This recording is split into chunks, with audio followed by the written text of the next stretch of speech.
that President Trump is finding and apprehending that our Democrat judges and Democrat activists are trying to keep on U.S. soil. Tren de Aragua has the same legal status as Al-Qaeda and ISIS. MS-13 has the same legal status as Al-Qaeda and ISIS. These are foreign terrorists operating on our soil.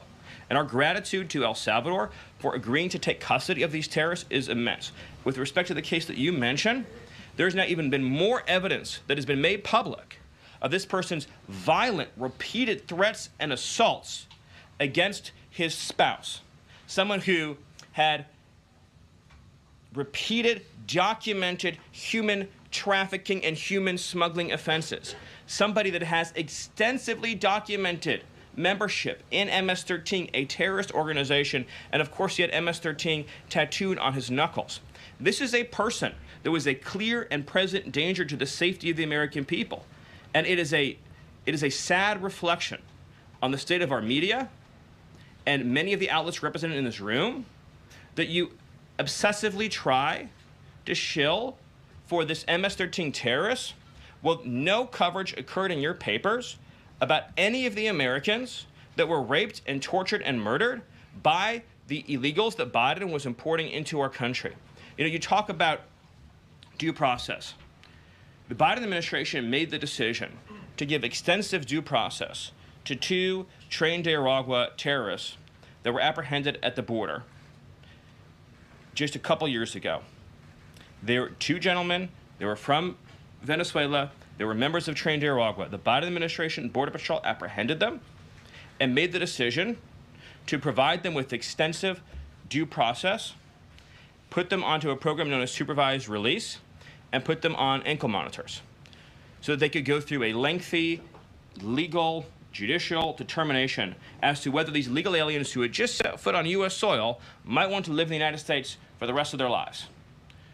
What was the result of that decision? What was the result of that choice that was made? Those 2 men kidnapped a young girl named Jocelyn Ungary from her family. They beat her, they sexually assaulted her, they tortured her, they stripped her, they murdered her, and they dumped her body. That is what the Biden administration's policy was. Most of your papers never covered her story when it happened. To the extent that you covered it at all, it was because President Trump forced you to cover it by highlighting it repeatedly over and over again. He had to shame you into covering it. And each and every one of you that sides over and over again with these MS-13 terrorists, to the extent that you have the financial means to do so, you all choose to live in condos or homes or houses as far away from these kinds of gangbangers as you possibly can. If I offered any one of you a rent-free home with no taxes to pay in any of these gang neighborhoods, and I said your neighbors are MS-13 terrorists or Mexican mafia or Sinaloa cartel or Tren de Aragua, I couldn't pay you to live there. But yet you, with your coverage, are trying to force innocent Americans to have these people as their neighbors, and that one day their daughter may be abducted from their home and raped and murdered. So you're not going to get an ounce of sympathy from this administration or President Trump for the terrorists who've invaded our homes and our country. Awesome. Thank you. Peter, we'll take a couple more questions. A couple questions on DOGE, of course, because that's the topic that you're here to speak about. But I want to ask you one other question about the topic of prices. We heard from the president on this just yesterday, right now, on prices and the risk that there could be some short-term, as he said, shortages. He was referring specifically to dolls. What do you tell Americans right now, Stephen, who say they can't afford to, in the president's words, be patient? Americans who voted for President Trump on his promise that he would lower prices across the board on day 1. But he did lower prices across the board on day 1. Well, grocery prices last month went up 0.4%, of course. So I mean, just across the board, not exclusively eggs. Inflation, as you would acknowledge, is down substantially. Gas prices are down substantially. The new GDP report showed a 22% record increase in investment in the United States of America.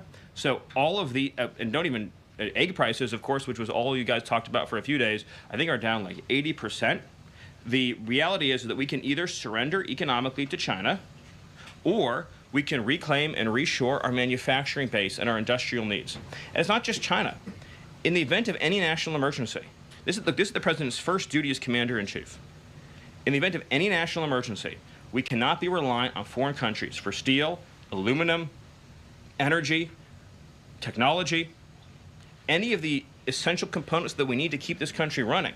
He is fulfilling